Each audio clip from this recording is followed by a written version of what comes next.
Yo creo que ahí ya empezó a grabar, ¿cierto, profe? Sí, ya estamos iniciando a grabar, pero necesitamos el permiso de todos por aquí, que alguien me confirme que nos quede en la grabación. Ya, ahí ya está. Sí, profe. Ok, muchas gracias, Mildred, por confirmar. Bien, buenos días a todos. Un saludo muy especial a aquellas personas que nos acompañan en este espacio. El día de hoy estaremos hablando acerca de las funciones cerebrales superiores que estaremos realizando en compañía de la compañera Viviana Arcos y toda la red del curso de neuropsicología. Nos acompaña nuestra directora Claudia Andrea Paredes.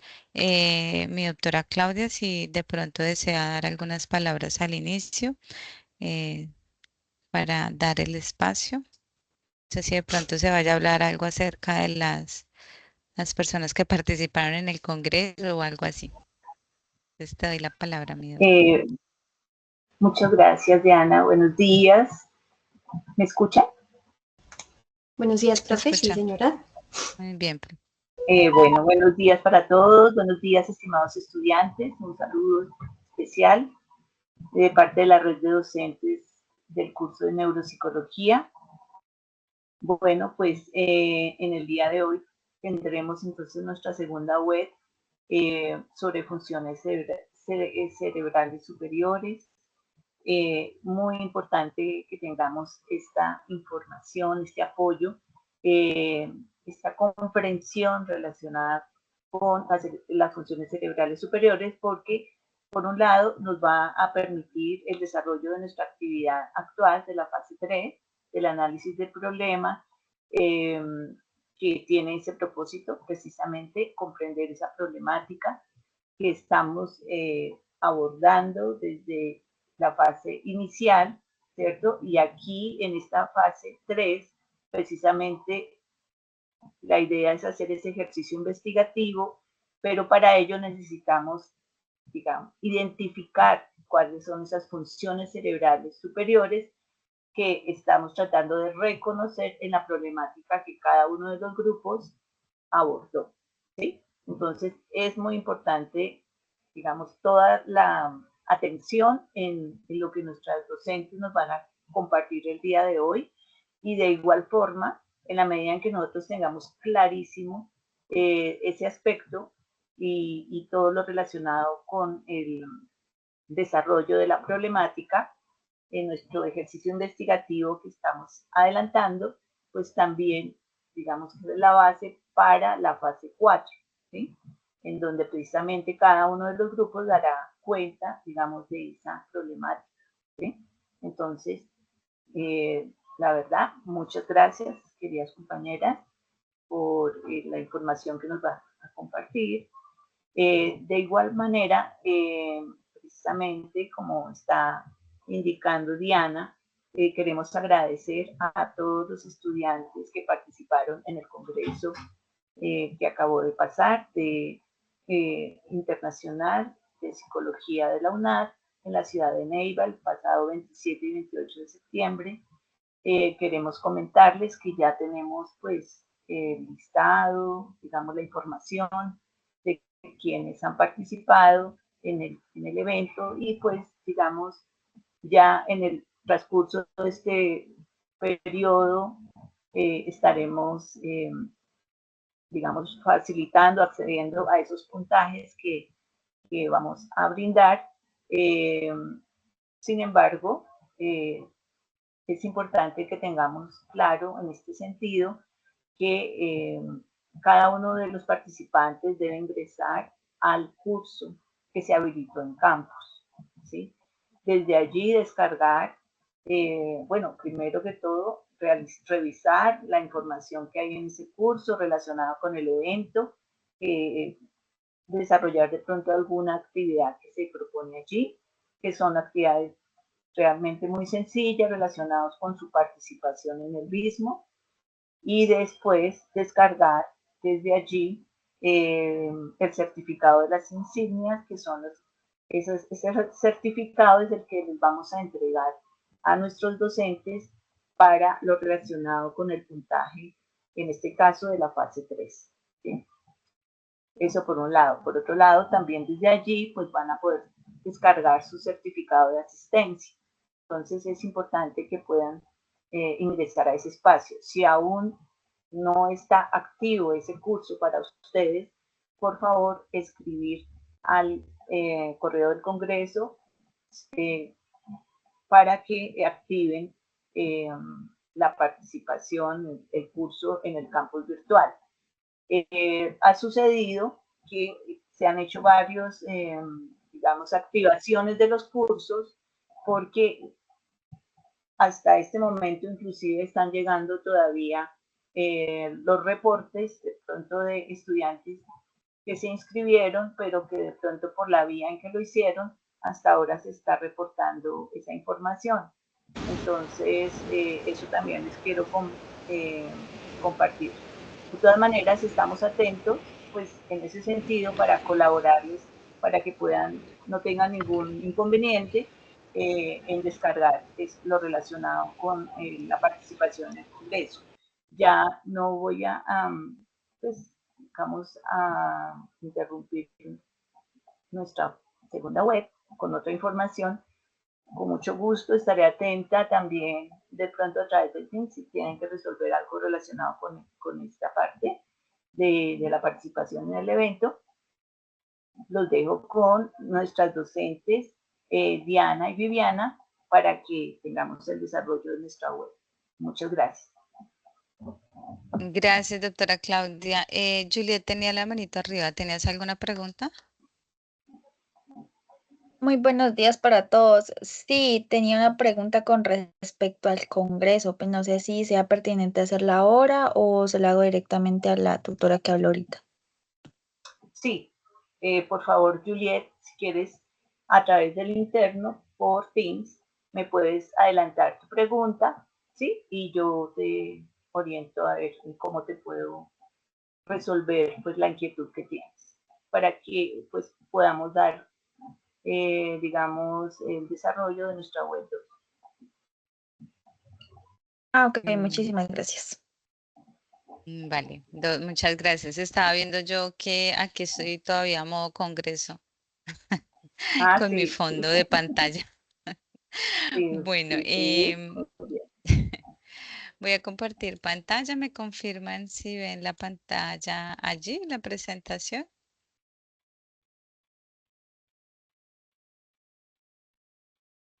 Sí, apreciada tutora. Ok, vale, bueno, muchas gracias. Entonces daremos inicio a esta segunda web llamada Funciones Cerebrales Superiores, que si ustedes recuerdan, ha sido un ejercicio que se ha solicitado para trabajar en el simulador. El simulador, pues, es una estructura anatómica que podemos ver allí y que el objetivo era que a partir de esas 6 funciones ustedes pudiesen ubicar las estructuras que hacen parte de cada una de ellas, ¿sí? Como 2 estructuras que hacen parte de cada una de las funciones. Entonces, hoy vamos a permitir precisamente dar claridad frente a cuando nos hablan de cerebro, es importante tener en cuenta 2 aspectos, tanto la estructura como la funcionalidad. La estructura la podemos trabajar a partir de imágenes diagnósticas, como resonancia magnética, como bueno, diferentes estudios y medios diagnósticos. Y la funcionalidad, que es la que estudiamos desde la parte de neuropsicología, para poder hablar acerca de cómo esa estructura nos permite una determinada función, ¿vale? Entonces, esa sería como la apertura de este tema de funciones cerebrales superiores y para ello, pues también las reglas del encuentro, dentro de ellas es permitir evaluar la experiencia que ustedes han tenido también. Otro punto es el diligenciamiento de la asistencia y habrán preguntas y comentarios y para ello pues es importante que ustedes tengan su manito arriba para darle orden también. Aunque yo en lo posible si puedo pues verlos acá, que si me están levantando la manito o si no pues abrimos micrófono para poderlos escuchar. ¿Listo? Entonces, cuando hablamos de esas 6 funciones cerebrales, ¿cuáles serían estas? ¿Quién me las recuerda?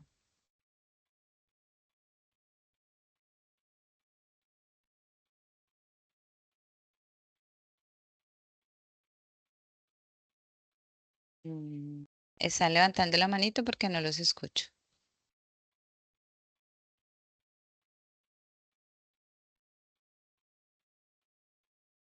Recuérdeme las 6 funciones cerebrales. Quien desee participar puede abrir el micrófono. Frontal, Atención, percepción, memoria, lenguaje, funciones ejecutivas, inteligencia. Bueno, ok. Estamos mencionando allí varios aspectos, entonces la importancia de que esta pregunta me permite a mí orientarlos para poder como clasificar. Sandri, tienes la manito arriba. Las que dijo la compañera, atención, memoria, funciones ejecutivas, las genocias, creo que se dice así, las praxias, el lenguaje, la cognición social. Son 6. Estamos hablando de 6 funciones cerebrales. Y tú ya mencionaste esas 6. Muy bien, Sandrit. Es importante que cuando estemos hablando de los lóbulos cerebrales, que ¿cuáles son estos?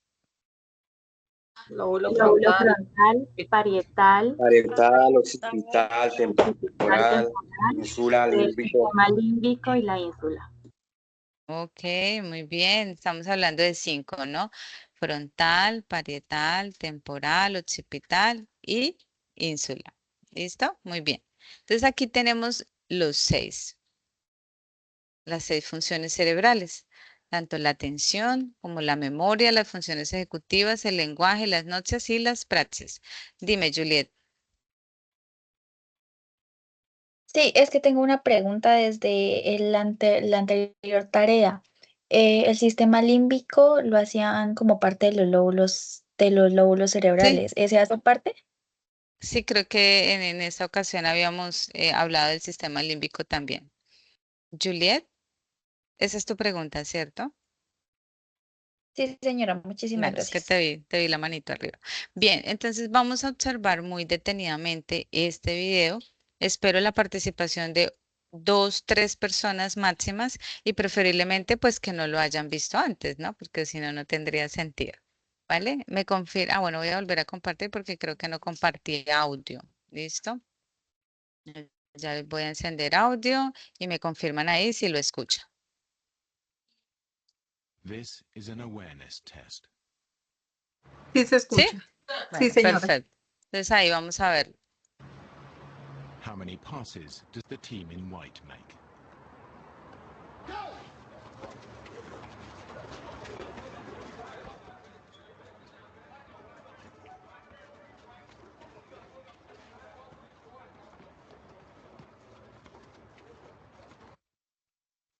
The answer. Uy, creo que se nos fue. Bien, ¿vieron la pregunta al inicio? Sí, que cuántos pases hace el equipo blanco. ¿Cuántos pases vieron? 13. Hasta el momento vi 11. 13. Bueno, alguien vio Pero solo vimos 11. 11. Vieron 11, listo. ¿Vieron el oso que se atravesó? No. Sí, No, tutora. no. Sí. Unos lo vieron, otros no lo vieron, ¿cierto? Entonces vamos a seguirlo. Lo vamos a devolver un momento. Y ahí dice, ¿cuántos pases hace el equipo de blanco? ¿Listo? Entonces algunos me dijeron 11, otros 9, otros 13. Bien, en medio de ese conteo, muchas veces vemos que estamos focalizando la atención haciendo ese conteo y muchos de ustedes quizás no vieron el oso que se How many atravesó. passes does the team in white make?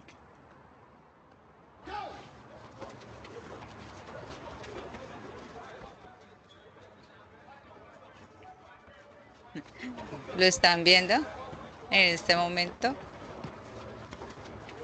Sí. Por eso The la answer is pregunta, como 13. la respuesta es 13, porque sí son 13 pases los que Did you hacen. see the moonwalking Pero ¿vieron bear? el hombre vestido de oso? Esa es la pregunta. Entonces ahí no la devuelven y vuelven ellos a jugar. Cuando ustedes colocan este video por primera vez, ustedes se enfocan en lo que nos están pidiendo. ¿Sí ven? Y no notamos que ahí estuvo este hombre vestido de oso. Es fácil perderse algo que no estamos, se me fue rápido, que no estamos viendo, ¿sí ven? Bien, entonces a partir de esta información que vimos aquí, continuamos con nuestra función cerebral, que sería la atención. ¿Listo? Dentro de la atención, y si nos vamos un poquito más allá acerca de la historia, vamos a poder evidenciar que la atención es muy importante para nuestra capacidad de permitir procesar esa información y actuar de una manera efectiva en nuestro ambiente, en nuestro entorno, ¿sí? Entonces es importante porque allí vendrían ya unos tipos de atención que son muy concretos, pero si nos vamos un poquito como a lo largo de la historia, ¿sí? Vamos un poquito más allá como de que la atención fue una de las prioridades en lo que fue la psicología experimental desde el siglo XIX, ¿sí? Que para nosotros fue el principal interés desde la neuropsicología como un estudio dentro de lo que son los procesos atencionales, ¿sí? Aparte de los otros que ya tenemos, podemos decir que la atención no es como la encargada de poder realizar el proceso de selección de la información que tenemos aparte, que tenemos en nuestro ambiente, en nuestro entorno, y lo hacemos dentro de lo que es el sistema nervioso, ¿sí? Esto para nosotros es un elemento fundamental porque nos va a permitir articular todos los demás procesos cognitivos. Cuando existe ya una alteración dentro de lo que es la atención, pues vamos a decir que esto puede llegar a producir trastornos cognitivos, bien sea de mayor o de menor intención. ¿Ven? Esto no es algo que funcione de manera individual, ¿sí? Es un sistema que, aunque es un sistema funcional, es bastante complejo, pero a la vez también es dinámico y es multimodal y de manera jerárquica que va a permitir el procesamiento de la información que hemos seleccionado desde nuestro ambiente, ¿no? A partir de unos estímulos que son muy pertinentes para poder llevar y realizar una determinada actividad desde la parte sensorial, cognitiva y motora, ¿sí? Por lo tanto, para nosotros es importante identificar y reconocer cuáles son estos estructuras que se fundamentan mucho más aquí. Entonces, como lo dice la definición, es un mecanismo que permite focalizar de manera selectiva el interés. Profe Viviana, ¿me colaboras con los micrófonos, porfa? Yo no sé nada de él. Profe, permíteme un segundo. Vale. ¿Que si tienes privilegios? No tengo la posibilidad. Ya te doy privilegios porque... Y vamos a Arcelis, creo que nos tiene, ya te voy a silenciar, qué pena Arcelis contigo, pero a veces se nos abre el micrófono e interrumpimos acá, digamos como la dinámica.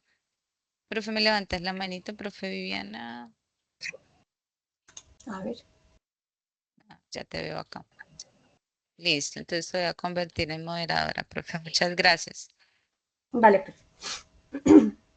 Listo, entonces, bueno, aquí tenemos también esa definición que es permitir focalizar selectivamente el interés, porque hay un interés dentro de los estímulos que tenemos alrededor en donde lo desechamos, lo activamos, lo filtramos, lo inhibimos de eso que para nosotros no es relevante, ¿sí? Eso es lo que hacemos. ¿Cuáles son las áreas cerebrales que están relacionadas con la atención? Tenemos hemisferio izquierdo, hemisferio derecho y dentro de ellos el córtex prefrontal, la sustancia reticular, el giro fusiforme y el córtex parietal posterior. Bueno, es más como desde lo que es ese córtex prefrontal, la sustancia y el giro. Vemos que está anterior y posterior, pero para nosotros es fundamental. Aquí podemos evidenciar que esas redes neuronales de atención como, nos permite tener un estado de alertamiento, de focalización y de orientación. Entonces tenemos unos iconos en la imagen aquí al lado derecho, que es un cuadrito que nos habla acerca de en el cerebro qué áreas se activan cuando existe ese sistema de alertamiento cuando hay un sistema de orientación, que serían los circulitos, y los triángulos cuando cuando hacemos la acción de manera ejecutiva, ¿no? Entonces, para que haya un mantenimiento de la atención, depende de la integridad de esas áreas que mencionamos prefrontales, pero también el tálamo y el tronco cerebral. Estas áreas desde la corteza mayor que están mayormente implicadas son las áreas de la asociación multimodal de orden superior. ¿Cuáles son estas? Esta es la pregunta que yo como les haría, porque cuando hablamos de asociación multimodal de orden superior, estaríamos nosotros evidenciando o mencionando que son todas las áreas que son regiones corticales del cerebro y que se encuentran en esa parte frontal y parietal del cerebro. ¿Por qué? Porque son áreas que están involucradas en la integración de la información de múltiples sistemas sensoriales, cognitivas, incluyendo la parte visual, auditiva y somatosensorial. De esta manera es donde otras áreas como la memoria, ¿sí? Se ven involucradas la atención.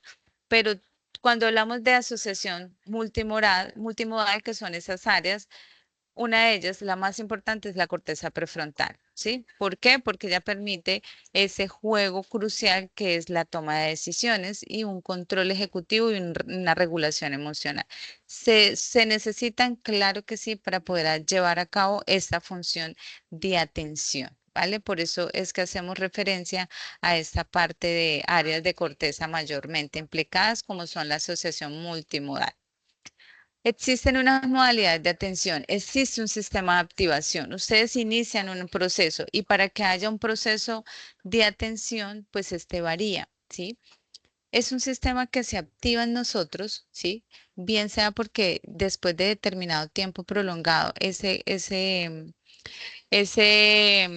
nivel de activación va bajando, pero ¿qué hace que también nosotros podamos distribuirla? Aquí tenemos una modalidad pasiva, que es más como ese sistema de atención que es involuntaria, ¿cierto?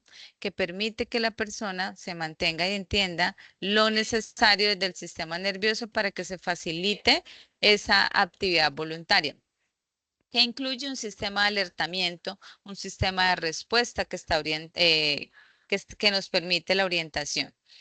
Ese sistema de alertamiento que lo da el sistema nervioso dispone para que haya esa energía, por eso decimos se nos baja el tono cortical y nuestra energía empieza a bajar a partir de, por ejemplo, 1 hora y media, 2 horas, ya no tenemos ese mismo sistema de alertamiento que tenemos a partir del inicio de esta web, por ejemplo, ¿sí? Entonces se necesita esa energía para que haya esa recepción inespecífica de la información externa e interna. ¿Sí? Entonces ahí hablamos de la respuesta de orientación, que es el conjunto de reacciones que experimenta el organismo ante un estímulo inesperado, inusual y novedoso, ¿no? Que es lo que nos llama la atención de algo que es involuntario. Cuando hablamos de una modalidad de atención focalizada es porque la persona tiene esa capacidad de dar respuesta a un modo diferenciado de estímulos que son sensoriales muy específicos, que nos permite procesar y determinar esos estímulos mientras se ignoran los otros, ¿ves? Entonces, ¿qué ejemplos podemos dar allí en la atención focalizada? ¿Sí? Pues cuando decimos atención focalizada, quiere decir que yo estoy brindando atención que me permite hacerlo de una manera sostenida, ¿cierto? De una manera que me mantenga la concentración en un periodo prolongado, pero que está focalizado a un recurso específico, ¿no? En ese caso, podría ser que la persona esté muy concentrada en lo que la persona está diciendo. Claramente, si me devuelve un poquito cuando decimos que es visual y auditiva, porque la atención es visual y auditiva. Puede que prestemos, y a eso se le llaman estilos de aprendizaje. Muchos de ustedes pueden ser más auditivos que visuales o más visuales que auditivos. Les queda más fácil lo que uno les está mostrando acompañado de lo auditivo y lo visual, o otros que como que con lo auditivo estaría bien, ¿sí? Como que es suficiente. Pero a veces pues no siempre se da esto y por eso nosotros decimos que en su mayoría para tener aprendizaje, cumplir con los requisitos básicos de aprendizaje que es la atención, la memoria, la sensopercepción y la motivación, ¿cierto? Y cuando ya hablamos de un sistema de atención, pues es importante que determinemos cómo las personas pueden hacerlo a partir de esto. Me devuelvo un momentico cuando vemos aquí en la imagen nos dicen que esta es la atención auditiva y esta es la atención visual, como nos lo muestra la figurita. ¿Listo?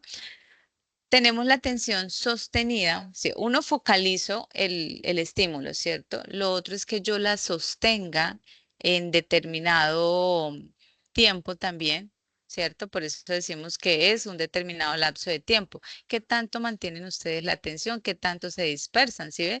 Pero también es la selectiva, que es de mantener la respuesta ante ese estímulo a pesar de todo lo que pueda estarme distrayendo, ¿sí? Entonces focalicé el estímulo, sostuve la atención, pero también seleccioné qué es lo que voy a mantener para que tenga esa respuesta ante ese estímulo. ¿Puede ser alternante? Claro, hay muchas personas que pueden tener un nivel de atención y puede ser alternante y dividido. Es decir, alternante es poder trabajar de manera simultánea a múltiples demandas, cambiando el foco de atención desde un estímulo a otro. ¿Quiénes creen ustedes que pueden trabajar este tipo de atención alternante? ¿Qué oficio o profesión requiere que tengamos esta modalidad de atención? ¿La docencia? Los La conductores. cocina. ¿La qué? La cocina y los conductores. Los conductores, considero. Ok, ¿ustedes han notado cuando una persona está en recepción y está atendiendo al usuario? Y a la vez está en el computador haciendo el registro y a la vez atiende a la persona y a la vez contesta el teléfono. Sí, son muchas las funciones que requiere y demanda este nivel de atención, ¿sí? Pero recordemos que eso es por un determinado tiempo. Entonces tenemos esa capacidad y decimos que esa capacidad y todo, mire, todo en la medida que se repita, porque es una función que ella repite diariamente, se mantiene. ¿Sí ven? Es como cuando cuando ustedes van por el semáforo y ven esas personas que hacen como esos malabares, desarrollan el uso inclusive de poder para poder coordinar no es fácil como que muevo aquí y intenten mover el pie izquierdo y la mano derecha a la vez, ¿sí? Tendríamos que tener una coordinación, una atención y eso se facilita en la medida que se está repitiendo la actividad. Tenemos la dividida que también es simultánea a diferentes estímulos y tareas que demandan diferentes durante la realización de una misma tarea, ¿sí? Ahora, ¿qué alteraciones se presentan cuando hay daño o alteraciones de esta? ¿Sí? Tenemos la aprocepsia. Si ustedes notan acá, hay unas palabras de más aparte de procepsia, ¿sí? Tenemos aprocepsia, hipoprocepsia, hiperprocepsia. ¿Qué creen ustedes que es la aprocepsia? ¿Qué significa A? Sin. Sin. Ajá. Negación. Eventualmente, ¿qué se nos estaría dificultando ahí? Muy notorio. Sin atención. Atención. Exactamente. Entonces, ahí vemos que cuando hablamos de el término aprocepsia, ¿cierto? Es que es una dificultad de poder prestar atención. ¿Y quiénes estarían dentro de estas? Los niños o alguien que tenga de pronto Déficit de atención. TDAH. Muy bien, déficit de atención. Lo vemos en el trastorno de déficit de atención e hiperactividad, pero recuerde que nosotros lo clasificamos, si es de predominio inatento, si es de la combinación de los dos, que es la hiperactividad y la falta de atención. Entonces, la aprocepsia es precisamente la incapacidad de concentrarse y prestar atención a ese estímulo particular. Entonces, existe esa dificultad. ¿Qué nos diría el otro término? El otro término es un trastorno alimentario que consiste en la pérdida gradual del apetito. ¿Hipoprocepsia? Sí, señora.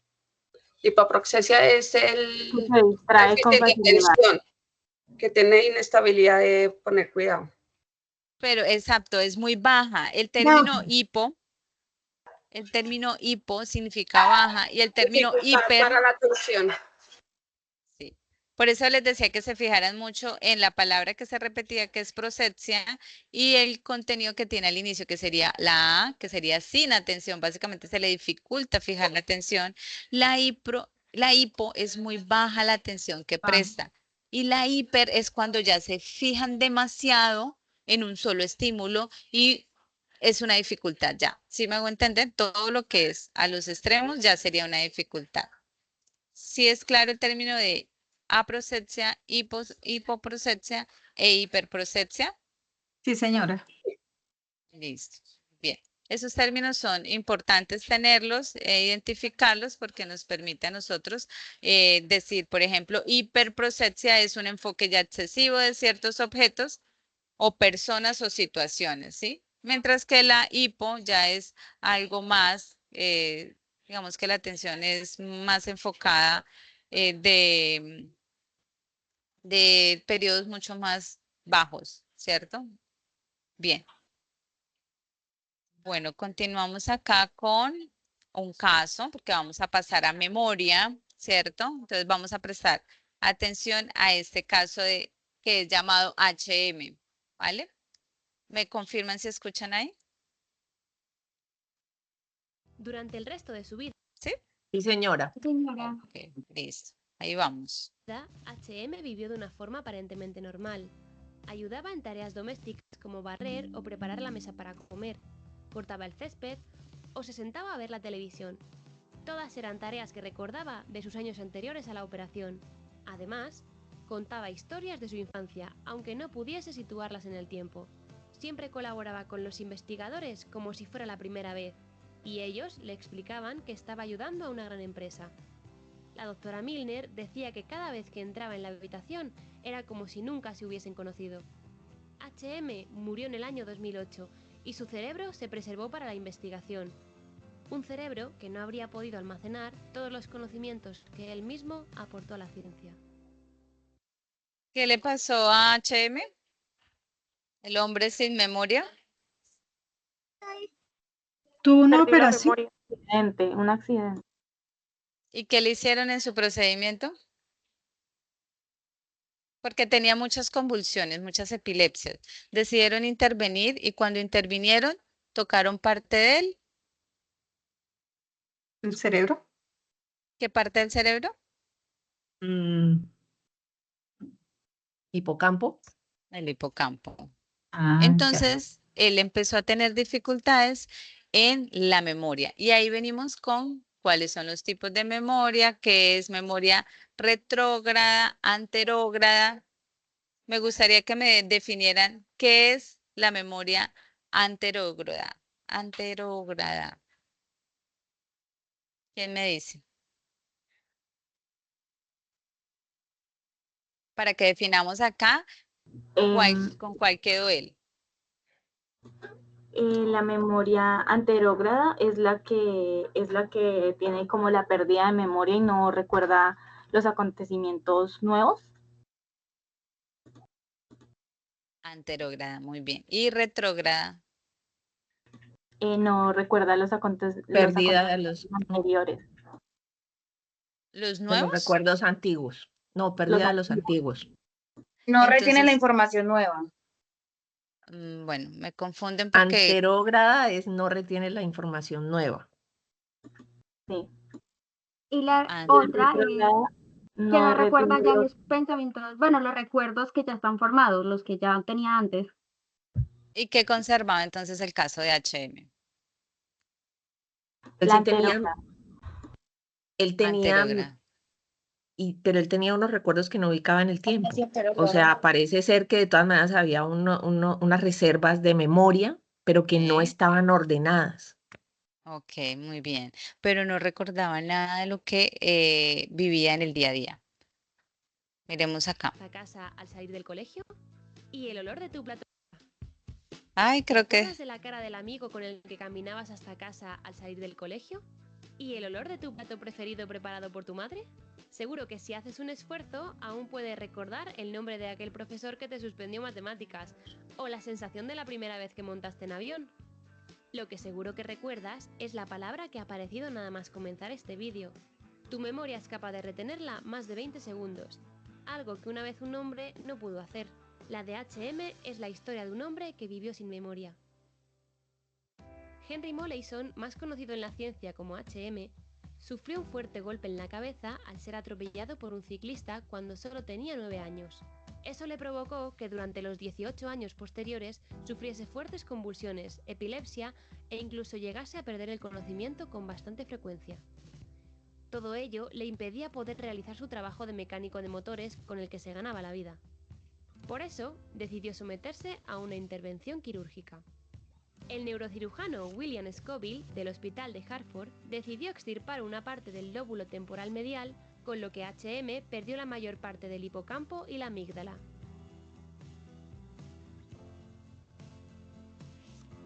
Tras el tratamiento, H.M. dejó de tener convulsiones con tanta frecuencia. Sin embargo, su vida nunca volvió a ser la misma. Era incapaz de recordar cualquier cosa que sucediese. Había perdido la capacidad de crear nuevas memorias o recuerdos y no podía mantener los pensamientos en su cabeza más de 20 segundos. La doctora Brenda Milner, que estudiaba los trastornos de la memoria, comenzó a trabajar con él para conocer mejor cómo funcionaba su cerebro. Sus estudios supusieron un avance en el conocimiento del aprendizaje y la memoria, así como un fuerte impulso de la neuropsicología cognitiva. Milner descubrió que H.M. sufría amnesia anterógrada. Esto quiere decir que era incapaz de incorporar nueva información a su memoria a largo plazo, pero sí mantenía la memoria a corto plazo, unos 20 segundos, y la memoria de las habilidades motoras necesarias para realizar una tarea. Además, sufría amnesia retrógrada. No podía recordar lo sucedido en los 2 últimos años, ni algunas experiencias de los últimos 11. Sin embargo, era capaz de adquirir nuevas habilidades motoras e incorporarlas a su memoria a largo plazo, aunque de una forma inconsciente. La doctora Milner le propuso un ejercicio complicado para cualquier persona: dibujar una línea entre 2 estrellas, una dentro de la otra y mirando a través de un espejo. H.M. repitió esa tarea en infinidad de ocasiones, y para él siempre se trataba de una experiencia nueva, pero cada vez le costaba menos realizar la tarea, hasta el punto de que un día dijo: «Esto era más fácil de lo que pensaba». H.M. recordaba nuevas habilidades, pero no recordaba haberlas adquirido. A partir de este estudio, se desarrollaron los conocimientos sobre 2 sistemas para crear recuerdos en el cerebro. Uno de forma consciente, la memoria declarativa, y otro inconsciente, la memoria motora. De esa manera, se explica, por ejemplo, por qué las personas recordamos cómo se monta en bici después de años sin subir sobre una de ellas. Durante el resto de su vida, H.M. vivió de una forma aparentemente normal. Ayudaba en tareas domésticas como barrer o preparar la mesa para comer, cortaba el césped o se sentaba a ver la televisión. Todas eran tareas que recordaba de sus años anteriores a la operación. Además, contaba historias de su infancia, aunque no pudiese situarlas en el tiempo. Siempre colaboraba con los investigadores como si fuera la primera vez, y ellos le explicaban que estaba ayudando a una gran empresa. La doctora Milner decía que cada vez que entraba en la habitación era como si nunca se hubiesen conocido. H.M. murió en el año 2008 y su cerebro se preservó para la investigación. Un cerebro que no habría podido almacenar todos los conocimientos que él mismo aportó a la ciencia. Bueno, sí, se me adelantó un poquito el video en otra parte, pero bueno, ya hace parte del mismo. Listo. Entonces, como ustedes pudieron ver aquí, su estructura, una de ellas dentro de lo que es el hipocampo, la amígdala y los ganglios basales son los que se encuentran y dan origen a la memoria, ¿cierto? No son los que se encuentran mayormente involucrados. Entonces, tenemos ese conjunto de funciones cerebrales que se encargan de clasificar, codificar, almacenar y recuperar una gran diversidad de tipos de información que resultan de importancia para el organismo en particular, ¿sí? Esto nos lo comparte Carrillo en el 2010. Entonces ahí vemos que el hipocampo es precisamente el que permite consolidar la información y sustentar a nivel celular y funcionalmente lo que son las estructuras cognitivas. La amígdala se encuentra aquí también como una de las que fija los recuerdos emocionales, porque pues ahí hacemos asociaciones y el inicio de la motivación. También esas memorias emocionales que les llamamos ante un evento traumático, ante un evento de abuso, de maltrato, de violencia, hacemos que por mecanismo de defensa se apaguen y nos recordemos también con exactitud aquellos eventos traumáticos, ¿sí? Inclusive devolviéndome un poco la atención, también una de las causas es cuando se tienen estos ambientes de vulneración, de violencia, de maltrato, de eventos traumáticos, de abusos, hace que también se vean alteradas. Entonces, tanto a nivel biológico, genético, existen algunas alteraciones en la parte de bioquímicos que hacen que se presenten estas alteraciones, pero también otras causas ambientales que lo generan. Y a nivel de memoria, porque lo que estaba mencionando es de atención, de memoria, pues también vemos cómo tenemos el cuerpo, cómo tiene este mecanismo de defensa. Los ganglios basales, que son esa memoria motora, la memoria procedimental y la consolidación de la experiencia y retroalimentación.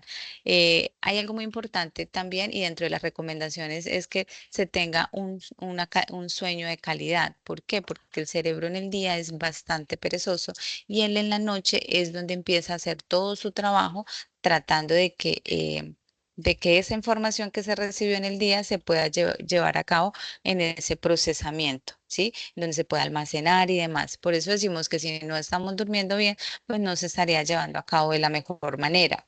Esas son sus estructuras desde la neuroanatomía. Veamos que se resalta mucho la amígdala, se resalta el hipocampo y por eso nosotros les decíamos, ubíquenos estructuras en bioteca que hacen parte de la función de la memoria, ¿sí? Dentro de ellos estaría el hipocampo, dentro de ellos estaría la amígdala, la corteza, pero la que tenemos aquí, que es la entorhinal, tenemos, ¿sí ve? Estas serían como una de las principales. Y ya vimos en el video cuando nos lo dice desde la memoria explícita, implícita y emocional.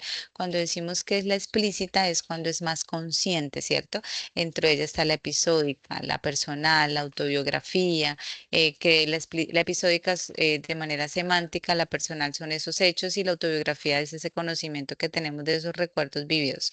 La implícita, que es de manera ya inconsciente, es cuando yo aprendo, por ejemplo, a cepillarme, a montar bicicleta, a manejar, pues lo hago de manera involuntaria, ¿cierto? Y es cuando se desarrolla la habilidad. Cuando estoy empezando a manejar, debo ser más consciente del paso a paso, pero ya después se automatiza. ¿Listo? Tenemos también, Viviana, está levantando la manito. No, creo que no me pareció ver que mi compañera levantó la manito. Voy a acelerarme un poquito porque solamente me falta una función. Vale. Sí, no había visto los tiempos y me falta, bueno, espero que se alcance. Esto es lo que permite la memoria a largo plazo y a corto plazo, ¿sí? Que es más como esa parte ejecutiva central que se retiene de eso episódico desde la parte visoespacial y el bucle fonológico. A nivel de la memoria de largo plazo, pues ya lo decíamos, no declarativa y declarativa. La no declarativa son esa parte de habilidades y hábitos que facilitan el proceso, que es condicionado, es un aprendizaje no asociativo. Tenemos la parte declarativa, que es más como los hechos, llamado como semántico, y episódico, que son los eventos. Ahí tenemos, por ejemplo, recuerdan el día de la boda, el día de cumpleaños y demás. Otras enfermedades que se presentan, como el Alzheimer, otros trastornos que se ven alterados, amnesia, demencia, errores de memoria, son los trastornos que afectan la memoria y que se ven involucradas en un alto espectro dentro de esas áreas y circuitos cerebrales que van a permitir que esa función cognitiva, al ser aptamente sensible a esas lesiones, pues den un mal funcionamiento cerebral. ¿Listo? Esas serían dentro de ellas. Pues la amnesia, como vemos acá, en el caso de HM, es esa amnesia hipocámpica que llamamos allí, son muy específicos de la memoria porque producen daños cerebrales focales o por daños cerebrales difusos. La amnesia por alguna encefalitis, la amnesia postraumática, cuando se ven alteradas estas áreas de allí específicamente o inespecíficamente, pero que tienden a tener esos resultados de memoria en todas las modalidades, ¿sí? Ya vimos que era la amnesia anterógrada, ¿cierto? Que es la dificultad em, para memorizar nueva información. En ambos casos, los déficits pueden ser para memorizar nueva información, que sería la amnesia anterógrada, y para recordar previamente la que ya está almacenada, que sería la amnesia retrógrada. Listo. pasar esto más rápido.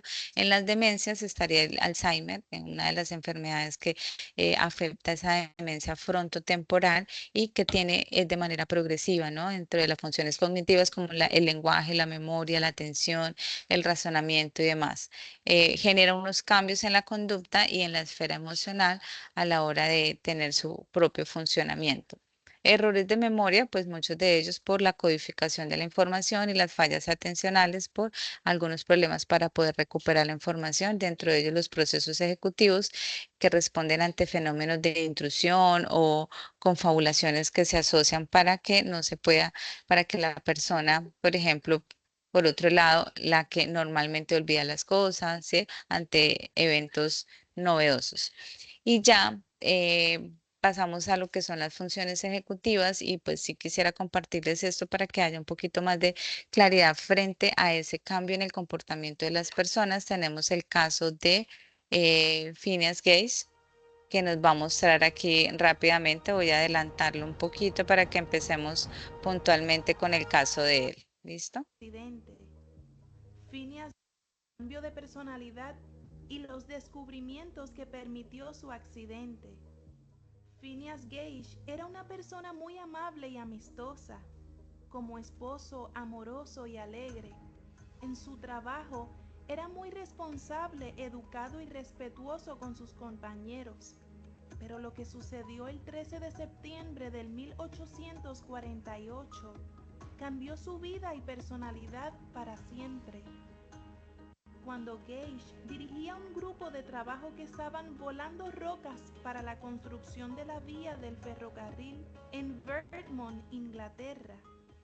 Este preparaba las detonaciones perforando un agujero en la roca, añadiendo explosivos, un detonador y arena para terminar compactando esta carga con una barra de hierro.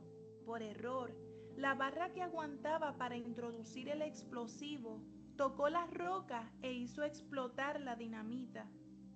La barra de 6 kilogramos de peso y 1 metro de largo salió expulsada hacia la cabeza de Gage, entrando por debajo de su ojo izquierdo, la cual atravesó su lóbulo frontal y salió por la parte superior de su cabeza. A pesar de la gravedad del accidente, fue sorprendente ver el obrero levantarse consciente por su propio esfuerzo y aunque estaba algo aturdido, pudo ser trasladado hacia su casa. Allí lo atendió el doctor John Harlow, quien al ver la situación la calificó como fabulosa. Este le practicó las primeras atenciones sin tener del todo claro que este hombre fuera capaz de recuperarse ante fatal accidente. Creía que se trataba de un auténtico milagro el hecho de que sus ojos lo estuvieran viendo vivo. En poco más de un mes, el joven trabajador de 25 años volvía a llevar una aparente vida normal, incorporándose a su puesto de trabajo como capataz en las obras de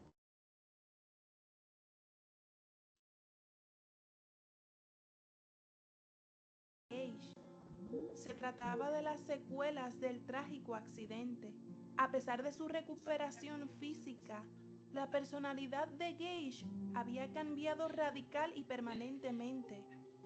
El carácter se le había agriado, convirtiéndose en una persona impaciente, blasfema, irrespetuoso y muy violento. El cambio de personalidad provocado por el accidente dio una buena pista a los investigadores y neurólogos de su época. El caso de Gage está considerado como una de las primeras pruebas científicas que sugerían que una lesión del lóbulo frontal podía alterar aspectos de la personalidad, la emoción y la interacción social. Antes de este caso y bastante tiempo después, los lóbulos frontales se consideraban estructuras sin función y sin relación alguna con el comportamiento humano. Evidentemente, la tragedia de Gage. Bien, ya si logran identificar el daño que ocasionó la barra de hierro en este caso, que fue un aporte a la ciencia también, al estudio de esta función. Ahí vemos que la mayor afectación que vemos es en qué lóbulo. Frontal. Frontal. Lóbulo Frontal. frontal. Muy bien. Y es uno de los lóbulos más grandes, ¿cierto? ¿Cuál sería la función allí? Y ya vieron el comportamiento de él, cómo cambió. Las funciones ejecutivas. Las funciones ejecutivas. ¿Y qué estaría entre las funciones ejecutivas? La conducta. La conducta del comportamiento social. El comportamiento social, muy bien. El control y la inhibición. Exacto, planificación, ¿cierto? ¿Cómo me organizo yo? Entonces, ahí es donde vemos que las funciones ejecutivas es un conjunto de habilidades cognitivas que van a permitir la anticipación y el establecimiento de metas. Todos nosotros planeamos el haber estado hoy acá, el haber tenido en cuenta la hora, la fecha, el tema, la importancia, el por qué estoy acá y de qué manera me organicé para poder llegar hasta acá. Entonces, todo es una planificación, todo es un diseño que hacemos para que se puedan establecer unas metas. Por eso hablamos de diseño de planes y de programas, el inicio de actividades, el de operaciones mentales, la autorregulación, la monitorización de tareas, la selección.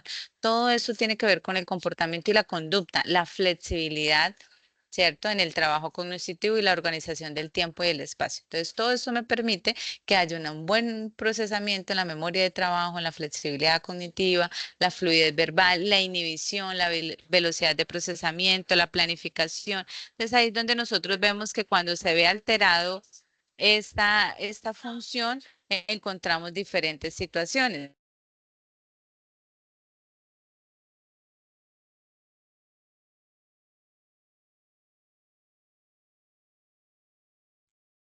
Corteza prefrontal, dorso lateral, órbito frontal, prefrontal ventromedial, que es donde nosotros les pedíamos, ubique 3 estructuras dentro de cada uno de los lóbulos. Pues mira, esas son una de las estructuras que hacen parte del lóbulo frontal.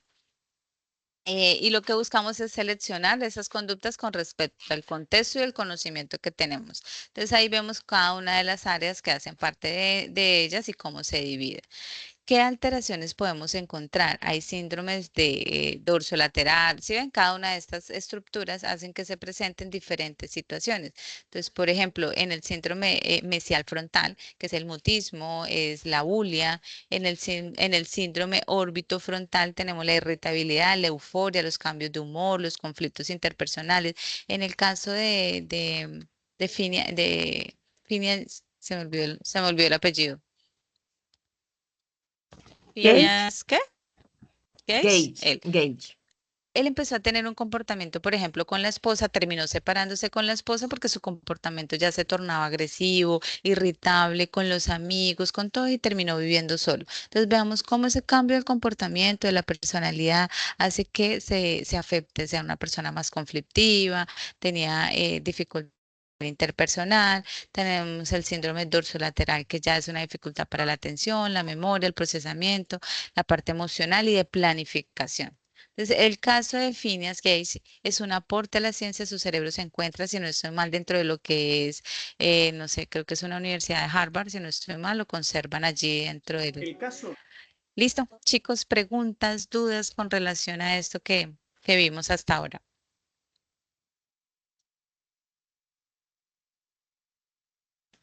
Yo tengo una duda.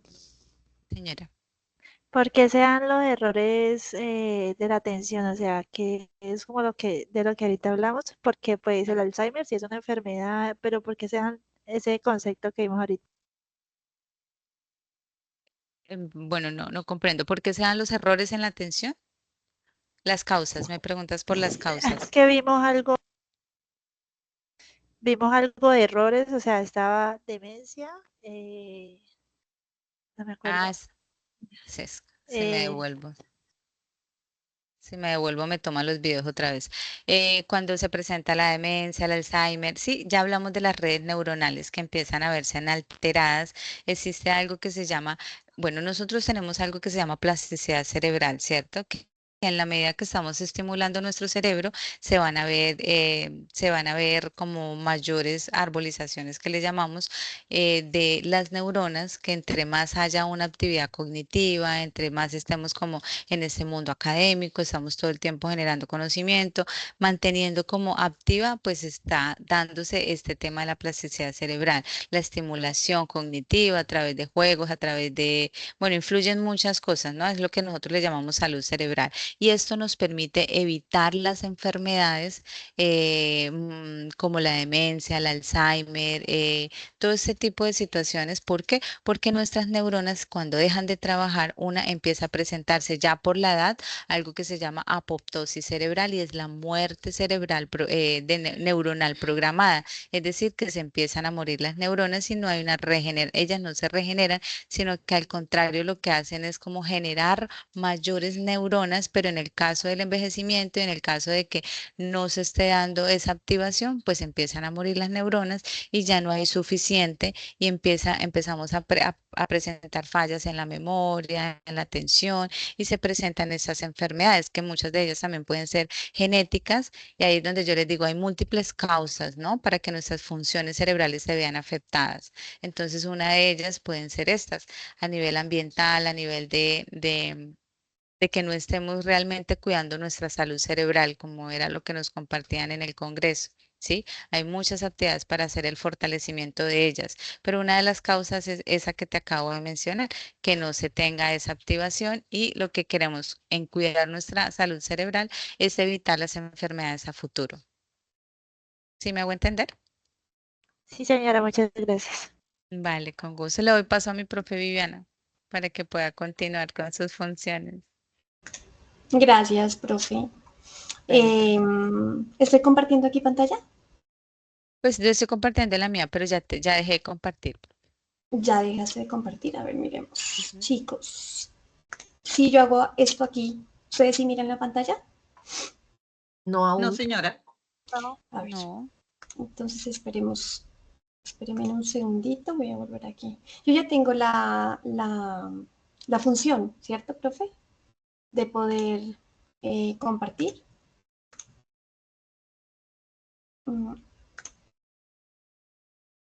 Allí. Sí, señora. Sí, ahora sí se ve. ¿Sí? Bueno, Sí, señora. listo. Bueno, profe, muchas gracias pues por dar ese primer inicio a esas 3 funciones cerebrales fundamentales. Quisiera saber, bueno, cómo está su atención ahorita a propósito de las funciones que nombraba la profe. ¿Será que sí somos capaces de sostener la atención hasta el final de la web? ¿Ustedes qué dicen? A ver. Claro ¿Sí? que sí. Sí, claro, lo necesitamos. Eso, a eso iba. Entonces, miren, si ustedes se dan cuenta, como un poco para integrar las funciones que hoy estamos hablando en esta segunda web, si ustedes se dan cuenta, estas funciones trabajan de forma integrada, ¿cierto? Por ejemplo, ahorita que voy a empezar a hablarles un poco de la función del lenguaje, todo el tiempo ustedes vieron a la profe hablar, ¿cierto? Y porque ustedes comprenden lo que la profe está hablando, porque hay un lenguaje codificado, ¿no es cierto? Que en este caso es la lengua castellana, que ustedes son capaces, digamos, de comprender lo que la profe está explicando, ¿cierto? Pero, bueno, ¿qué pasaría si la profe no estuviera hablando en castellano, sino que estuviera hablando, no sé, en inglés o quizás en francés o en italiano? ¿Comprenderíamos de la misma forma? No. De pronto trataríamos de entender un poco más, pero no vamos a entender igual que con nuestra lengua de base. Correcto, correcto. Hay por ahí un micrófono, chicos o chicas, no sé qué está haciendo ahí como interferencia, para que, profe Dianita, me colabores. Correcto, entonces no entenderíamos porque no es nuestro lenguaje nativo, ¿no es cierto? No es lo mismo comprender lo que la profe está expresando, ¿no es cierto?, en castellano, en español, como lo queramos llamar, a que nos lo hablen en otro idioma, ¿no es cierto? Entonces, por esa razón, o bueno, bajo esa premisa, quería explicarles yo un poco la complejidad del lenguaje, ¿cierto? Porque ustedes creen que el lenguaje es uno de los procesos superiores más complejos que hay. ¿Quién me quiere participar? ¿Por qué creen? Pues diría que por las diversidades culturales existentes. Por la cultura, dices tú, ¿cierto? Yo, bueno, hablando de lo que tú dices, pongo un ejemplo aquí. Dentro del lenguaje hay unos códigos culturales, ¿sí? Por ejemplo, miren, yo estoy en la ciudad de Pasto. Yo a los huevos revueltos les digo pericos, pero por ejemplo, si yo me voy a Bogotá, ¿qué pueden ser los pericos? Café con leche. Café con leche. Animalitos. Café con leche, ¿cierto? Entonces, si yo me voy a Bogotá, o sea, a Cundinamarca, al centro del país, y yo digo, por favor, dame unos pericos, no me van a dar unos huevos revueltos, sino un café con leche, ¿es cierto? Entonces, miren que la complejidad, muy bien, la participación de la estudiante depende de la cultura, ¿no es cierto? Por ejemplo, unos pericos no van a hacer lo mismo tampoco en el Atlántico. A lo mejor uno diga un perico en el Atlántico y haga referencia a un pájaro, ¿no es cierto? Entonces, la complejidad del lenguaje está mediada por la cultura, ¿no es cierto? Pero también por el grado de procesamiento de información que nosotros debemos integrar dentro de la corteza, ¿no es cierto? Entonces, por ejemplo, la profe Dianita estaba expresando, ¿no?, unas ideas que implican la elaboración, ¿no es cierto?, de un procesamiento de información a nivel ejecutivo, ¿no es cierto?, implican un procesamiento de información a nivel atencional, a nivel de memoria, y ustedes que están del otro lado están haciendo lo mismo, ¿sí? Pero miren que entonces las funciones, las funciones cerebrales superiores se van integrando. ¿Qué quiero decir con esto? Que no entendamos a las funciones como cuestiones aisladas, ¿sí? Digamos, no es que por acá se da la atención, por acá se da la memoria, por acá se da la función ejecutiva y por acá el lenguaje, no. Todo se da en una forma holística, integrada, al mismo tiempo, ¿cierto? Por eso es que los procesos superiores son bastante complejos a nivel de su integración de información y a la vez de la activación de todas las áreas, ¿no es cierto? Y bueno, en ese sentido también es importante que comprendamos al lenguaje como un sistema socialmente compartido, ¿es cierto? Además de esto, pues el lenguaje es lo que nos permite diferenciarnos de la raza animal, ¿no es cierto?, con respecto a la raza humana, ¿no? La expresión del lenguaje implica, ¿no es cierto?, una fonética, una gramática, implica una cuestión simbólica, es decir, las letras, las palabras, la escritura, ¿no? Y pues también obviamente tiene la influencia de aspectos históricos, ¿sí? Por ejemplo, ¿qué sería de nosotros aquí en Colombia si los españoles no hubiesen colonizado? A lo mejor no estaríamos hablando español, ¿cierto? Así como hay otros países en donde se habla francés, italiano, sueco, ¿no es cierto? Entonces, ¿por qué? Porque implica una confusión histórica, social, cultural, etc. ¿De acuerdo? No sé si aquí ustedes alcanzan a ver esta imagen de la corteza cerebral, ¿sí? Se ve muy Sí, pequeña. señora. Sí. Se ve muy Sí, pequeñita, señora. lo voy a ampliar aquí un poquito, a ver. Allí. Sí, El señora, modo perfecto. presentar no se vería más grandecito. Lo que pasa es que si la amplío y la presento acá, no me permite cambiar de diapositiva, no sé por qué. Entonces, por eso es que la tengo ahí un poquito más chiquita. Ahí Pero está bien, ahí sí se la mira. idea es que se Ahí vea, se mira. ¿cierto? Listo. Sí, ahí se ve. Entonces, listo. Sí Entonces, se miren, mira. aquí en la parte de la corteza, en donde están ubicadas estas áreas implicadas en el lenguaje, ¿qué lóbulo temporal está vinculado aquí? Perdón, ¿qué lóbulo está implicado aquí? Ya les di la respuesta. El lóbulo ¿Qué lóbulo? temporal. El lóbulo temporal, ajá. Entonces, miren que aquí hay una activación de varias áreas al mismo tiempo, ¿no es cierto? Incluyendo la corteza motora, que haría parte del lóbulo frontal, ¿no es cierto? Entonces, ¿quién me recuerda aquí cuáles son las dos áreas principales y fundamentales en la expresión y la comprensión del lenguaje? El área de Broca y el Wernicke. El área de Broca y el área de Wernicke, correcto. El área de Broca implicada en el lenguaje, ¿qué tipo de lenguaje? Expresivo, ¿no es cierto? Y el área de Wernicke, o lenguaje hablado, correcto. Y el área de Wernicke en la comprensión, correcto. Además de esto, pues miramos otras áreas, ¿no es cierto?, vinculadas en el lenguaje, ¿no?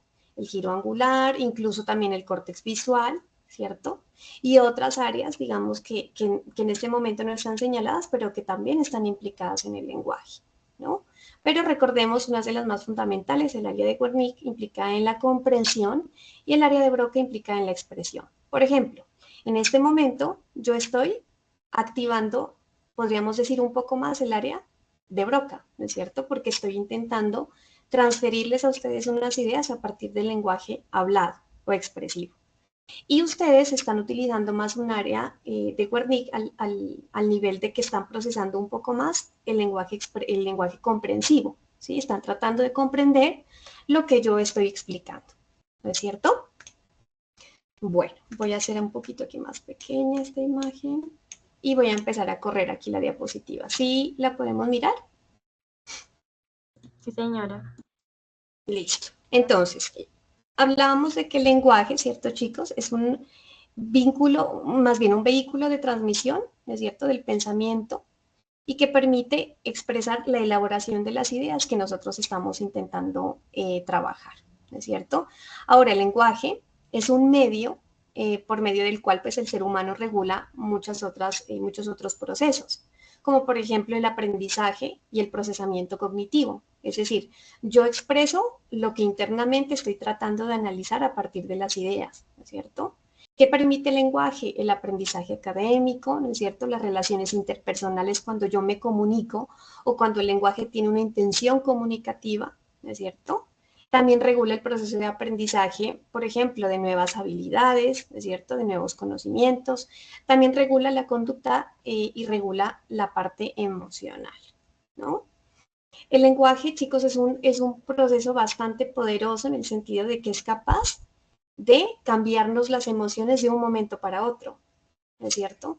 Por ejemplo, si yo ahorita les digo, en una hipótesis que no va a pasar, pero por ejemplo, si ahorita les digo, miren chicos, en ese momento abran la plataforma tal, que vamos a hacer un quiz y esta web la voy a evaluar a partir de esto, ¿sí? Entonces a ustedes la emoción de una, ¡pum!, les va a cambiar porque les estoy diciendo, bueno, ustedes me están prestando atención, sí o no, lo vamos a evaluar, ¿no es cierto? Entonces el lenguaje siempre va a tener una intención, ¿no? Una intención comunicativa que nos permite a nosotros regular un proceso de aprendizaje o una conducta. Aquí, hay diferentes alteraciones a nivel del lenguaje. Digamos que una de las más conocidas es la conocida como disfemia o tartamudeo, ¿no? ¿No es cierto? Yo creo que ustedes en algún momento han conocido a alguna persona que tiene algunos problemas con el habla a nivel de, por ejemplo, que presenta tropiezos, repetición de palabras, ¿no? Espasmos, y es más una cuestión asociada a la expresión del lenguaje, ¿no? Entonces aquí encontramos otras alteraciones como la dislalia, ¿no? La disartría, la disglosia y el tartamudeo. Este tipo de alteraciones en el lenguaje, chicos, por lo general los trabaja más un fonoaudiólogo, ¿no? O una fonoaudióloga. Puesto que, bueno, de alguna forma el fonoaudiólogo es un poco más experto, de alguna forma, en trabajar estos problemas a nivel del lenguaje expresivo o a nivel del lenguaje comprensivo, ¿no es cierto? Pero eso se los dejo aquí como para conocimiento general. Bueno. Eso como proceso a nivel del lenguaje. Hay otra de las funciones supremamente importantes dentro de las superiores, que las conocemos como las gnosias, ¿cierto? Estas gnosias, praxias y demás también las ubicamos dentro del ejercicio de bioteca, ¿cierto? ¿Ustedes recuerdan qué áreas estaban vinculadas con las gnosias? ¿Qué áreas cerebrales?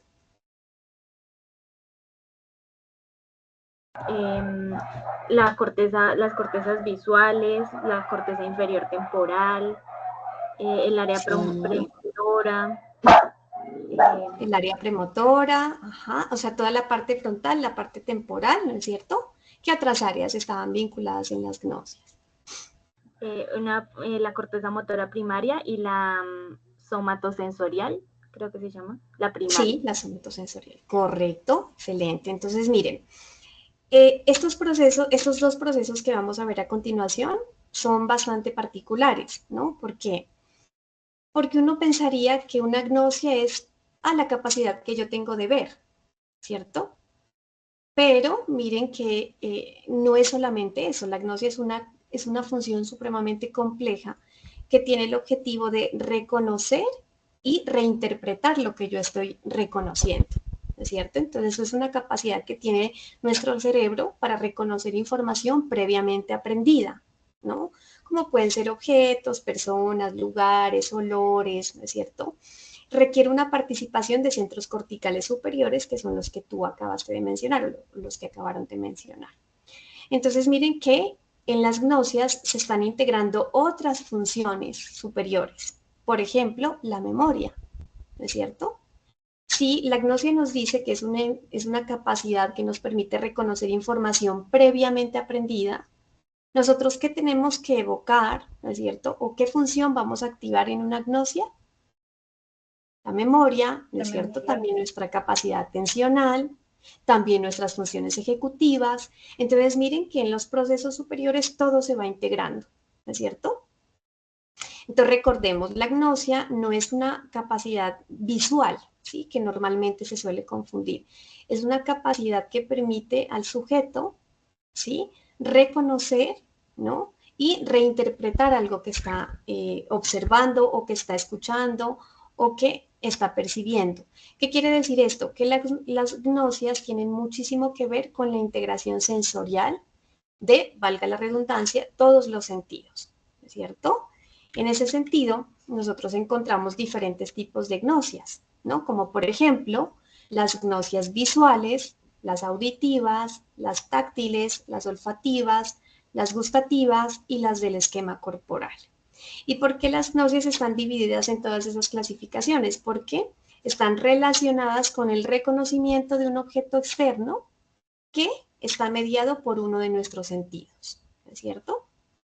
Entonces, aquí en la parte derecha encontramos algunas estructuras, o bueno, las más fundamentales relacionadas con las gnosias, que ya las habían comentado, ¿no es cierto? Por ejemplo, la corteza somatosensorial primaria, que es la que se encuentra aquí en el medio, ¿cierto? Las cortezas auditivas, las cortezas visuales, las áreas motoras, premotoras. ¿Por qué razón? Porque en las gnosias se está reintegrando a nivel sensorial todos los órganos de los sentidos para poder interpretar algo que yo estoy intentando reconocer del mundo exterior, ¿no es cierto? Ahora, vamos a dar algunos ejemplos, ¿sí? De gnosias visuales, auditivas, táctiles, olfativas y gustativas. Por ejemplo, en una gnosia visual, supóngase usted que usted está aquí en su casa, en su hogar, y usted mira por allá un objeto de 4 patas que permite sentarse. Usted va a decir que esa es una silla. Es una silla, correcto. Entonces mire que la gnosia permite reconocer y reinterpretar un objeto que está en el exterior. Si yo miro un objeto que está de 4 patas, es porque este objeto me permite sentarme, ¿no es cierto? Ahorita vamos a ver otros ejemplos un poquito más visuales de este tipo de gnosias. Una gnosia auditiva, por ejemplo, es la capacidad que nos permite reconocer un sonido. Si yo voy por la calle, por ejemplo, estoy, no sé, qué sé yo, en un café, en un bar, y suena una canción que yo previamente la había escuchado, yo voy a decir, ah, esta canción es la de, qué sé yo, Karol G.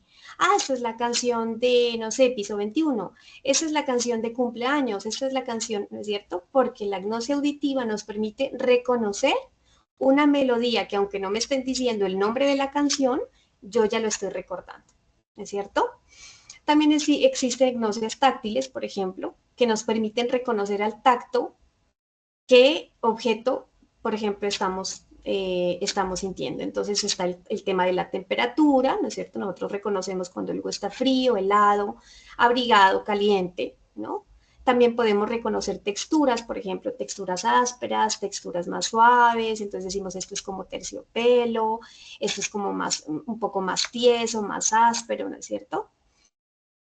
Y también hay unas gnosias olfativas, que son las que nos permiten reconocer olores, ¿cierto? Por ejemplo, saber cuándo, a ver, les voy a poner un ejemplo.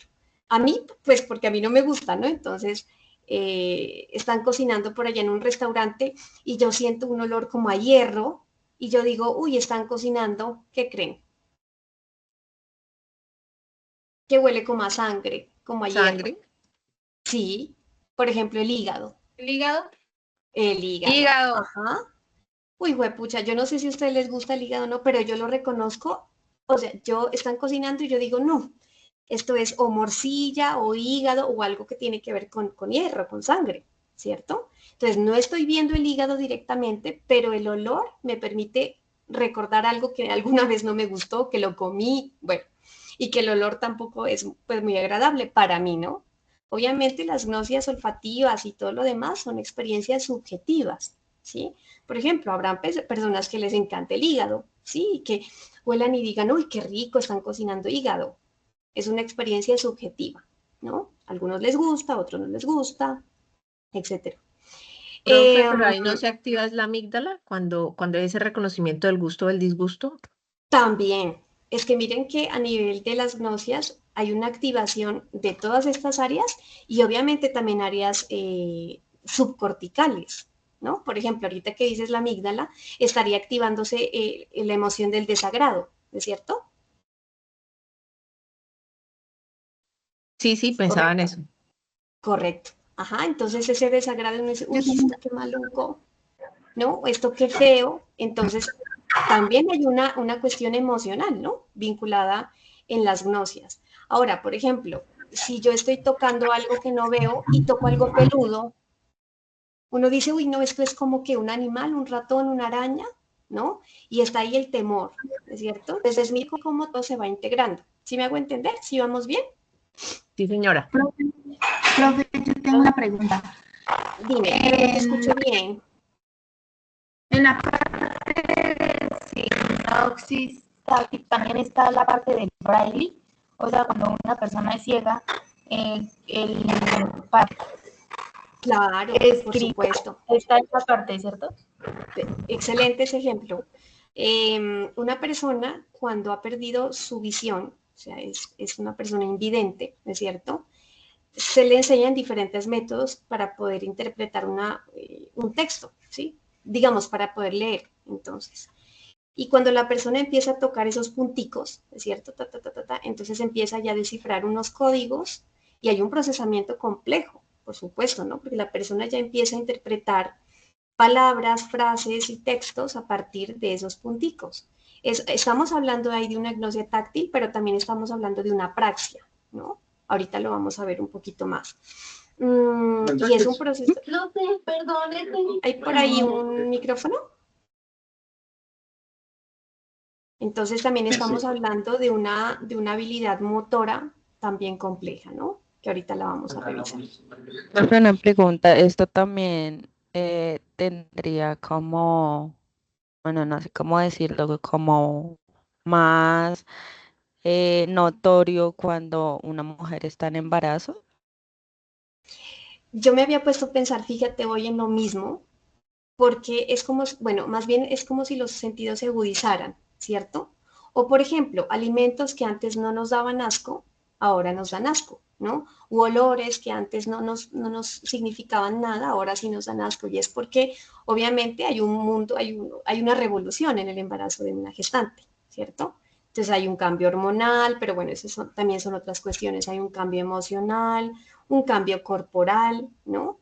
Y obviamente esto va de alguna forma a alterar lo que normalmente estaba funcionando en esa persona y durante el embarazo pues va un poco también como a cambiar, ¿no es cierto?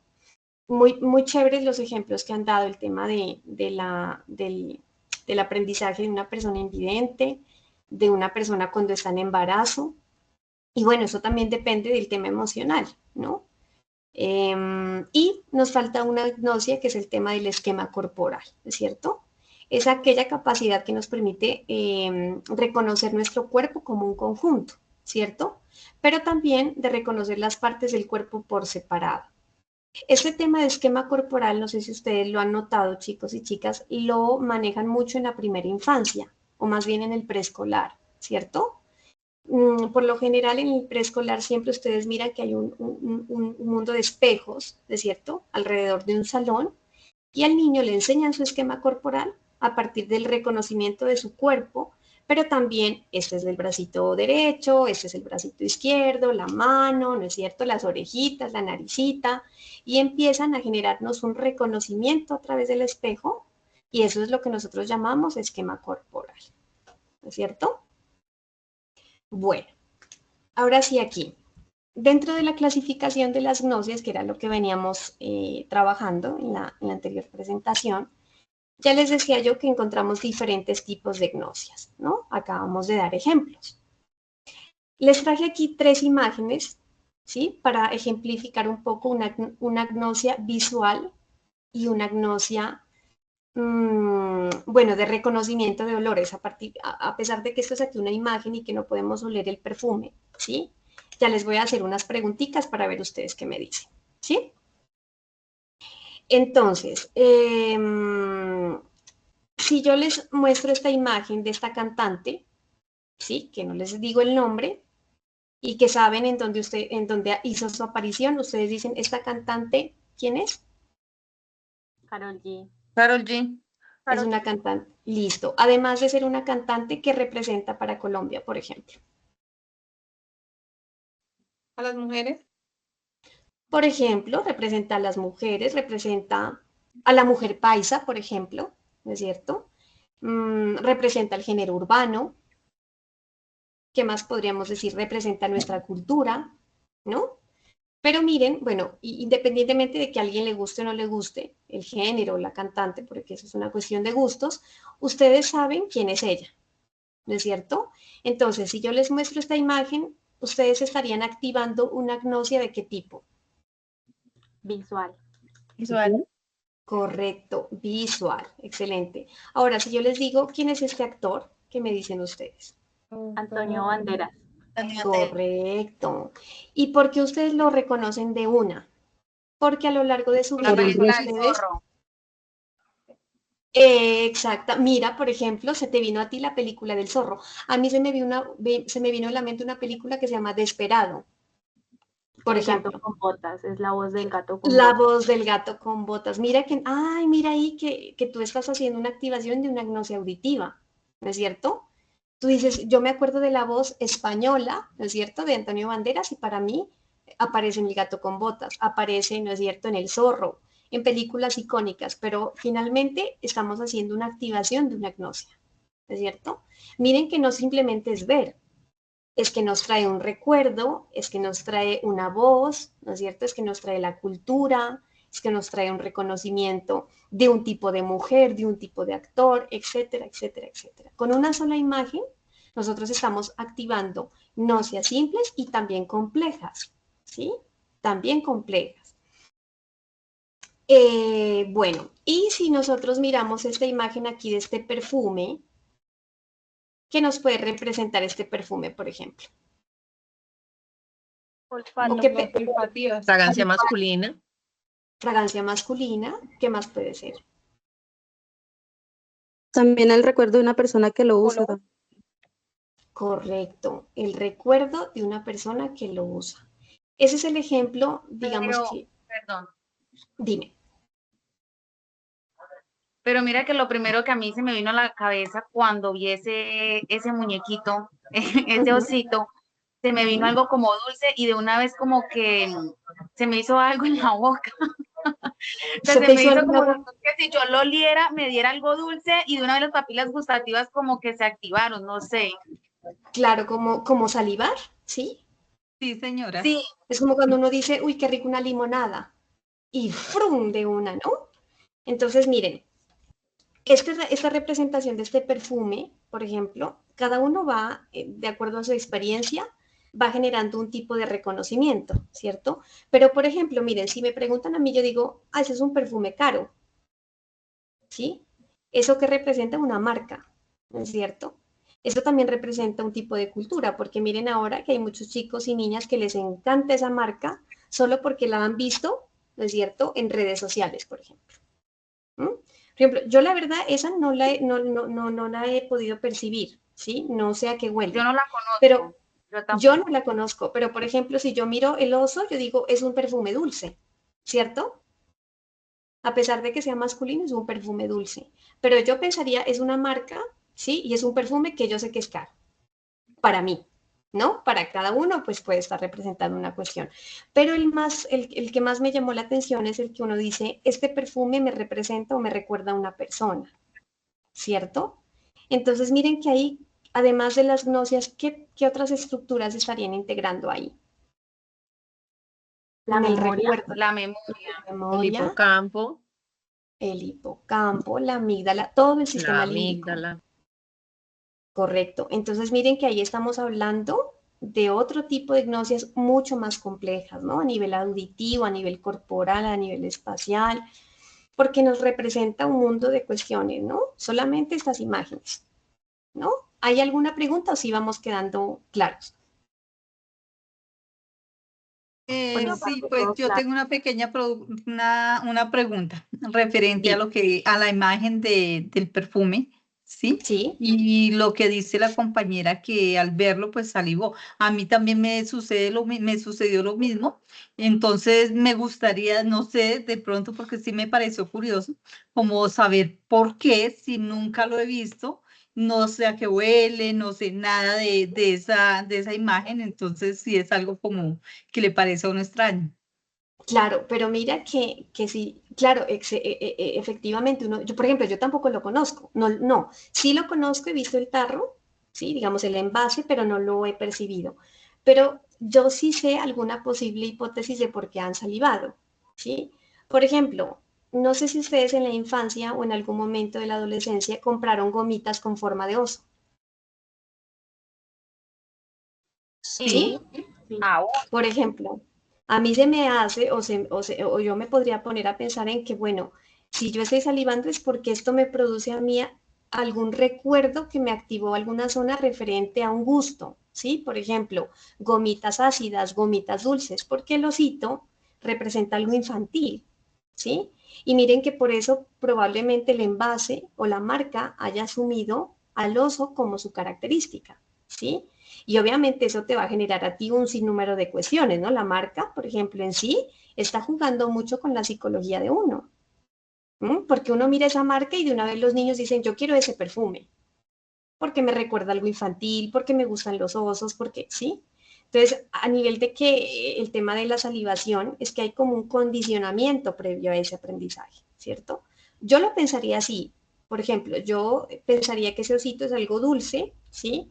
O que representa en algún momento que yo comí algunas gomas, por ejemplo, que tenían esa misma imagen, ¿sí? Para mí, podría ser una alternativa. Pero podría ser de que, por ejemplo, si yo no consumo gomas y en ningún momento se me vino como ese recuerdo de goma. A mí no sé, Lo simplemente fue visual. como yo dije, es como dulce, sí, y nunca la he sentido, no la conozco, yo de una vez se me hizo agua la boca. Pero entonces, claro, debe haber alguna asociación, ¿no? Si no es la goma como tal, porque por eso me pasa a mí, por eso digo que la experiencia pues es subjetiva, pero debe haber algún recuerdo ahí, de pronto a lo largo del día ya te das cuenta porque salivaste, ¿cierto? Puede ser. Puede ser también por lo que consume la miel, ¿no? Entonces uno también lo puede relacionar el oso dulce También, por la...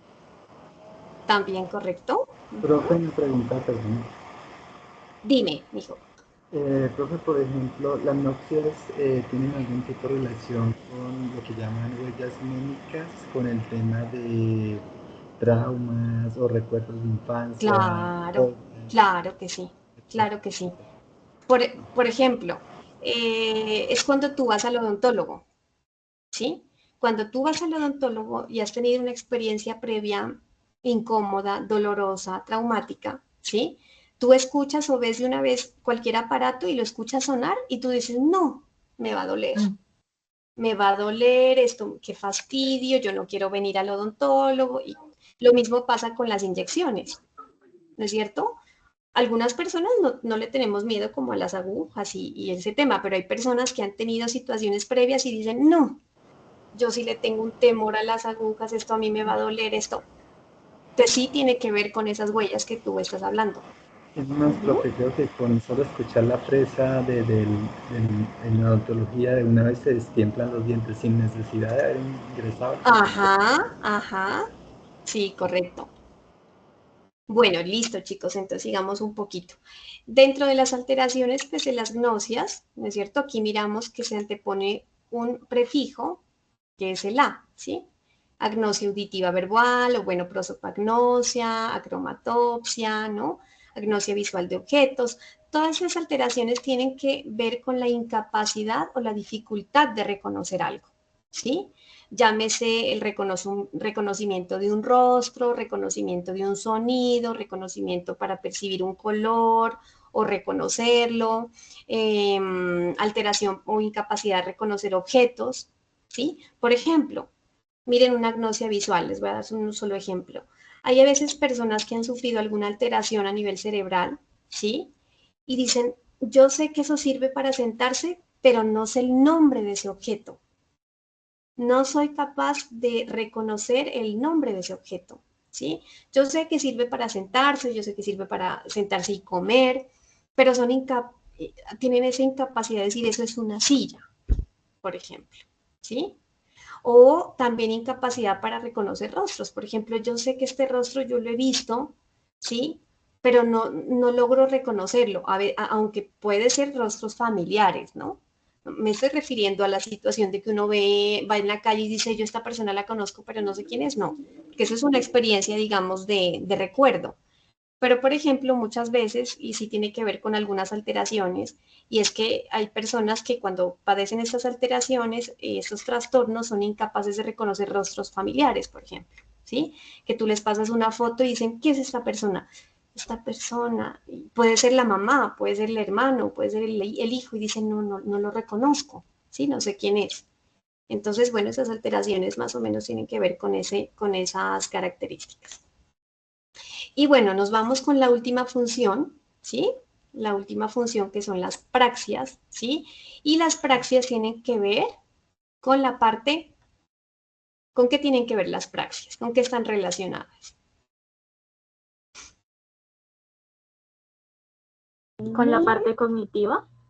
Sí, bueno, con la parte cognitiva, pero hay una cuestión, con las habilidades digamos, motoras.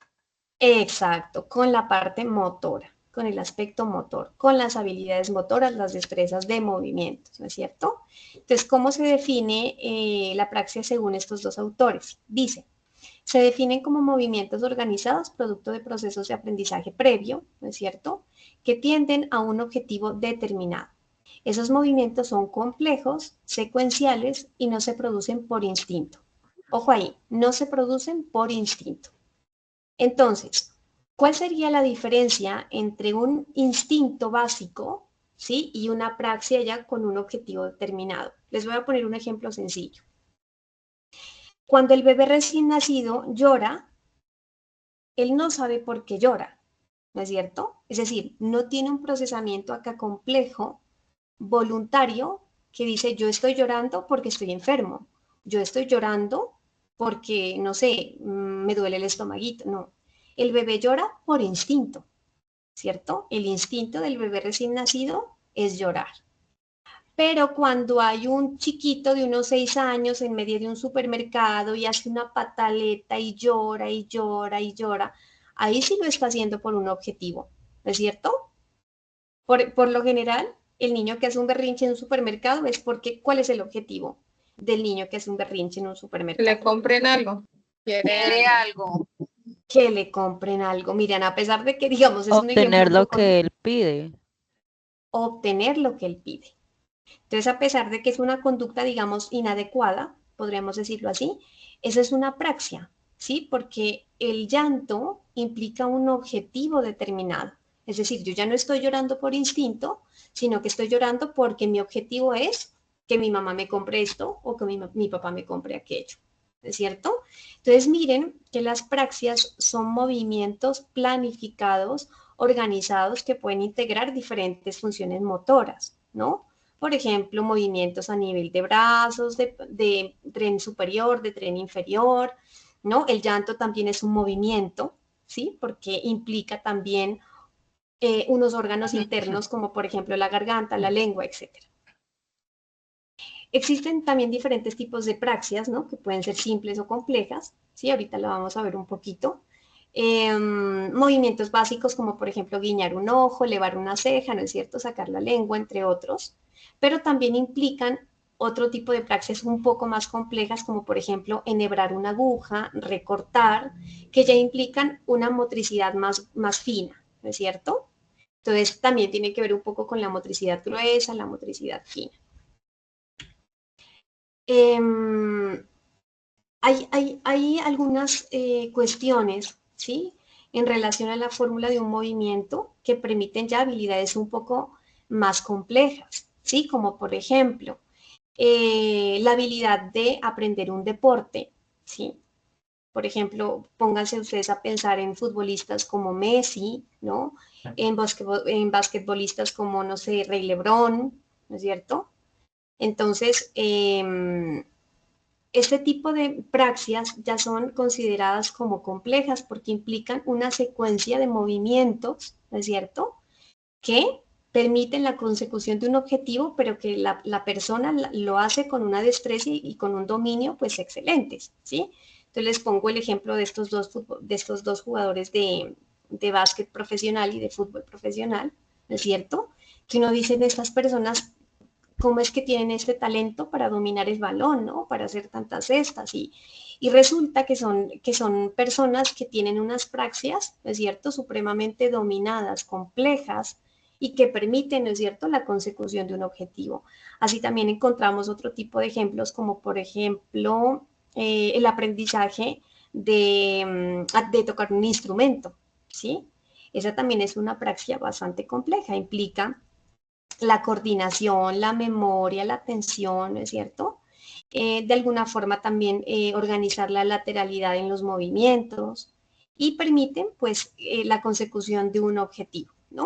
Hay otro tipo de praxis, por ejemplo, relacionadas con el aprendizaje no sé, el patinaje, cuando aprendemos a patinar, cuando aprendemos a subirnos en una bicicleta, el equilibrio en una bicicleta y posteriormente cuando aprendemos a manejar moto, ¿no es cierto?, cuando aprendemos a bailar, bueno, todas aquellas habilidades motoras que permiten, ¿no es cierto?, de alguna forma organizarse y conseguir un objetivo.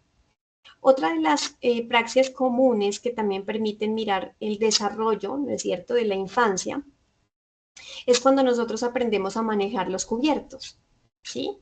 Inicialmente, nosotros podemos reconocer que un cubierto sirve para cortar algo, pero no somos capaces todavía o no tenemos la praxia, ¿no?, para manejar los cubiertos. Posteriormente, nosotros ya empezamos a crecer y ya sabemos que los cubiertos se los cogen de esta manera, que sirven para cortar determinadas cuestiones, ¿no es cierto? Y la destreza la empezamos a ganar con el tiempo, ¿no? Ahora, el tema de las alteraciones a nivel de las praxias, o de las apraxias más bien, ¿sí?, tiene que ver como con la ejecución o la dificultad en la ejecución de movimientos aprendidos a la respuesta de un estímulo, ¿sí? Entonces, digamos, este tipo de dificultades tienen mucho que ver como con el sistema aferente y eferente del sistema nervioso, ¿sí? Es decir, de la velocidad con la que sube la información y la velocidad con la que se procesa. Por ejemplo, no sé si ustedes han mirado que hay personas que se les dificulta de una forma excesiva ejecutar movimientos en el baile, ¿sí? Que mientras se le dice la derecha, él cruza para la izquierda, si le dice abajo, él es arriba, si le dicen pasa la mano derecha, pasa a la izquierda, ¿no es cierto? Y por más de que intenta aprender a bailar, no puede, ¿sí? Porque se le dificulta el movimiento, la coordinación, la flexibilidad, la planificación de un paso, el que viene, el otro, ¿no es cierto? Y entonces este tema de estas alteraciones o estas apraxias se relacionan con esa incapacidad de llevar a cabo esos movimientos voluntarios, así sean previamente aprendidos, ¿sí? Bueno, hay diferentes tipos de apraxias, también relacionadas un poco con las actividades de la vida diaria, ¿sí? Por ejemplo, incapacidad de ponerse prendas de vestido, ¿sí? Incapacidad de realizar movimientos voluntarios, por ejemplo, como gestos, ¿no?, gesticular, la boca, los labios, la cara. Y también a veces se dan algunas apraxias constructivas, como por ejemplo, la incapacidad para, qué sé yo, armar un rompecabezas, ¿sí? Que eso sería como una praxis, digamos, constructiva, ¿no? Y la capacidad de organizar con elementos u objetos un determinado estímulo. ¿Listo? Bueno, chicos, hemos llegado ya al final de la web. Estas son pues las referencias que la profe y mi persona hemos utilizado para darles a conocer a ustedes estas funciones superiores. De mi parte, profe Dianita, ya he culminado. No sé si tengan alguna pregunta, alguna duda. Algo que... Sí, una duda. Dime, cuéntame. Bueno, lo que pasa es que yo en la actividad anterior, en el simulador, pues yo sí lo logré hacer, pero entonces no sé cómo es la cuestión de la clasificación para saber si lo puedo volver a hacer, porque según entiendo, pues aplazaron como que la fecha de entrega de esa actividad, pero pues no sé si esa actividad la van a calificar pues pronto o no sé, o si me quedó bien hecha, porque inclusive me equivoqué un par de veces con la cuestión de la armada de la carpeta y no tenía que armar carpeta, sino que era agregar escena, entonces lo volví y lo hice. Entonces no sé si eso me quedó bien. ¿Cuándo podría de pronto, no sé? Mira, Laura, ¿cierto? ¿O quién me está hablando? Sí. Sí, sí. ¿Tú tienes idea de quién es tu tutor? O si, por ejemplo, tu tutor soy yo. Ahora mismo no recuerdo el nombre. Entonces, es un mira. nombre raro.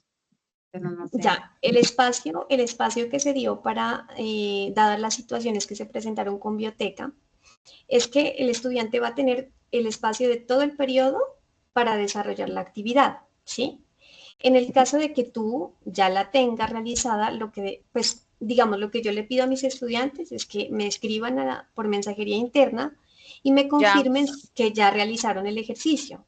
De esta forma, pues, tu docente ya retoma tu usuario, va a revisar la biblioteca y pues ejecutaría la calificación. Eso lo hago yo con mis estudiantes, entonces... Sí, es que yo le envié un correo inclusive al otro día y pues no he recibido respuesta y eso ya fue hace más de una semana, entonces yo dije, de pronto van a esperar a que se cierre ya del todo para ahí sí calificar, entonces pues era mi duda. Pero no, entonces le enviaré otro correo a ver. Claro, claro, porque de todas maneras va a estar abierto todo el periodo. O sea, los profes van a estar calificando durante todo el periodo, ¿sí? Profe, ¿todo el periodo se refiere a hasta el final de diciembre?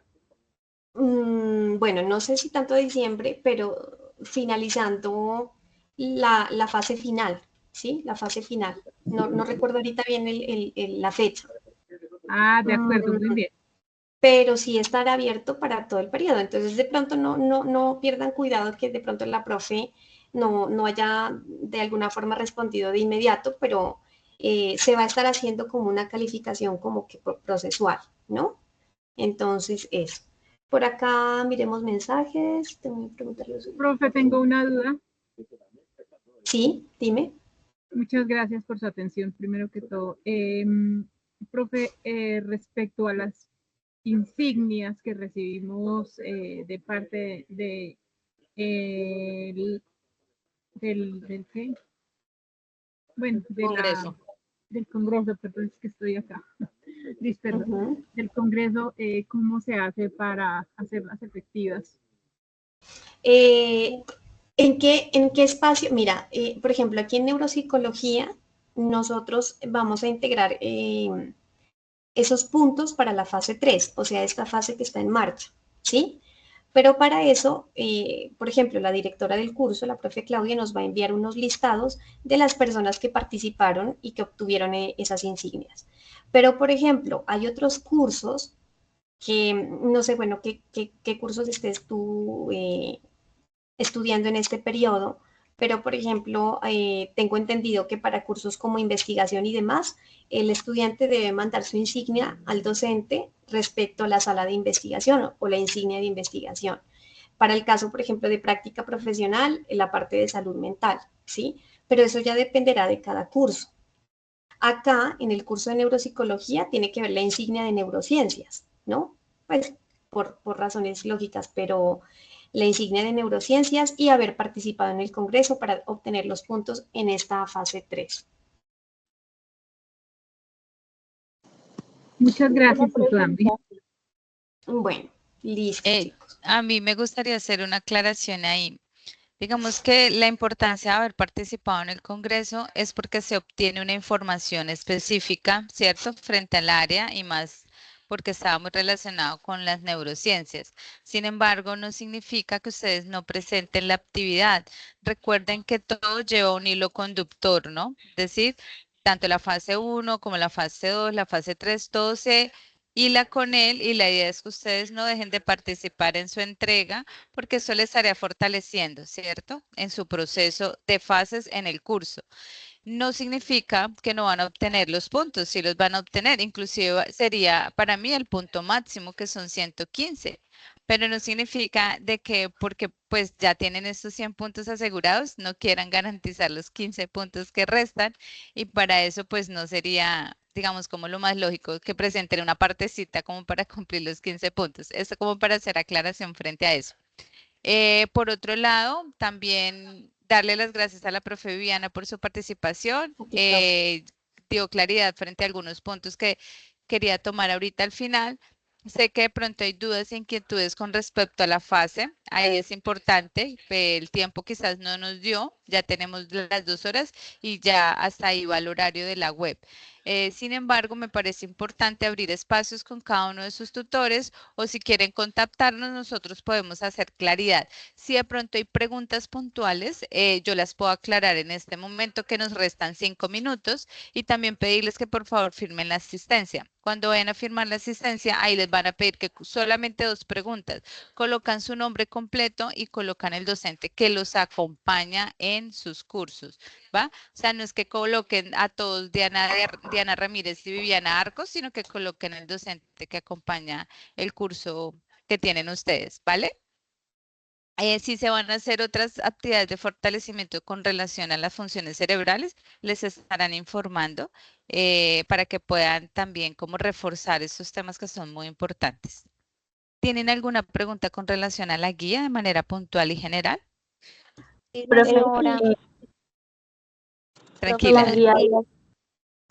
Dime. Yo quisiera saber sobre el juego didáctico. Si hay alguna referencia de la página se puede hacer y si son 2 veces, o sea, uno en español y otro en inglés. No, puedes inclusive articularlo en un solo juego y hay muchas, digamos, como, inclusive la guía trae como un ejemplo de dónde lo puedes trabajar, pero también hay muchas más que tú puedas conseguir. ¿Qué es lo importante? Y a veces me hacían la pregunta, ¿es necesario registrarse en sí? ¿Es necesario registrarse con sus correos? ¿Qué es lo importante? Que cuando vayan a hacer pública la actividad y para uno poder entrar y participar, que sea el público. Porque si no está el público, nosotros no vamos a poder revisar la actividad. Y las que he visto hasta el momento me han parecido muy interesantes. Nos quedan 5 minutos de la reunión. Me pareció muy interesante, muy interactivo, porque refuerza como de esos conocimientos que se han hecho en relación al curso y manejan la parte de inglés y manejan la parte en español. No pasa nada, sería importante articularlo o integrarlo para que allí también haya claridad del conocimiento de una segunda lengua, que es lo que queremos reforzar también dentro del ejercicio, ¿vale? Mi grupo somos de 3. ¿El grupo qué? Somos 3 integrantes por ahora. ¿Se puede así o hay que esperar que estén todos? No, a veces el equipo lo pueden conformar 3, 2 o 5, que es lo máximo. Lo importante es que vayan trabajando en línea con los tiempos, ¿no? Y puedan hacer entrega. Yo siempre he dicho que cuando trabajan en equipo establezcan como las reglas del juego para que cada uno entre dándole esos tiempos de poder participar y que a última hora pues no se presenten los inconvenientes que siempre surgen. Listo. Por otro lado, en cuanto a la fase 2, el simulador está habilitado, como para aportar un poquito a lo que la profe nos compartió, pero tengan presente que puede que esto ya lo deshabiliten y ya no puedan. Lo ideal es que estén durante todo el periodo, pero como dijo la profe, tengan en cuenta las fechas de la última fase, porque hasta ahí tendríamos nosotros también la oportunidad de calificar. Recuerden que eso se califica directamente en el simulador y también puede que no lo deshabiliten y no podemos llegar hasta ese punto. Entonces tengan en cuenta las fechas de la última fase. ¿Listo? Vale, Profe, el Arceli, anexo 3 se trabaja con el la anexo primera 3. actividad, la de la fase 1. Sí, claro. Digamos que el tema que ustedes escogieron, si ves que todo lleva ese hilo conductor, ustedes puedan buscar información con relación a esos artículos y puedan implementar el RAE. El RAE es el registro académico individual, registro académico especializado que nos permite organizar la información de los artículos y que cada uno lo pueda, sin necesidad de ir al artículo, saber de qué se trata ese artículo. Y al integrar la información, pues vamos a obtener mucho más conocimiento. Perdón, profe. La matriz Doctora, de... qué pena, entendí que se debía hacer un solo juego tanto en inglés como en español. Si no estoy mal, por acá tengo la guía como para ser muy puntual. Sí, Profe Viviana. Es un solo juego. Es un solo juego, sí. Es un solo juego que integre las preguntas en español y en inglés, ¿vale? Exacto. Profe, perdón, en la matriz... Muchísimas gracias. Hay una pregunta. Hay una pregunta que me estás haciendo. Si me permiten escucharlo a él, a Juan. Perdón, profe. Profe, en la matriz RAE, ¿son 3 artículos por cada integrante del grupo o los 3 son para el grupo completo? Bueno. No, pues son 5 integrantes, ¿cierto? Y solo necesitamos 3 artículos. Pueden participar distribuido según, digamos, como la dinámica que tengan como equipo, pero la idea es que todos participen. Entonces puede que 2 analicen un solo artículo y los otros ya uno. Sí me voy a entender, o sea, eso ya es... Recuerden que al final los autores del RAE son ustedes, quienes son los que están diligenciando el RAE. Una pregunta, es que en el RAE nos dice que interrogantes a los que se da respuesta. ¿Esos interrogantes los planteamos ahorita o son los que se hicieron en la primera fase? El RAE creo que trae los interrogantes, es dar respuesta de acuerdo a los artículos para que puedan integrar la información. Pues es que en la casilla nos dice eso, como que interrogantes a los que se da respuesta. ¿Sí? Y nos deja para nosotros colocarlo. ¿No trae la ficha a las preguntas, profe? No. Es que no lo tengo acá abierto. No, y como nosotros no tenemos tutor, entonces no tenemos quien nos oriente en esa parte. Entonces, por eso No te quería como hacer preocupes. la pregunta. Claro, no, y está bien. Si tú no tienes tutor, nos puedes escribir, como le puedes escribir a la directora y cualquiera de nosotros se puede orientar, independientemente de que no tengas tutora por ahora, ¿vale? Listo, gracias. Para que no te sientas perdida en ese paso. Dime. Perdón, Diana, quería complementar para aclarar la pregunta de nuestra estudiante respecto a las preguntas, al diligenciamiento del RAE. Efectivamente, en la primera casilla del RAE hace referencia a la resolución de las preguntas planteadas y las preguntas que están allí son efectivamente las que ustedes plantearon en la fase 1, en la matriz de la fase 1, ¿sí? Esas son las primeras, ¿sí? En la casilla del RAE dice las resoluciones a las preguntas son esas preguntas, las que cada grupo planteó en la matriz de la fase 1, ¿sí? Y ya en la casilla que dice integración, ¿sí? Integración, que es más adelante, hay una serie de elementos, exactamente, hay una serie de elementos de cuestionamientos relacionados con la comprensión de la problemática que se deben resolver, ¿sí? Y que para ello toman los 3 artículos e integran la información.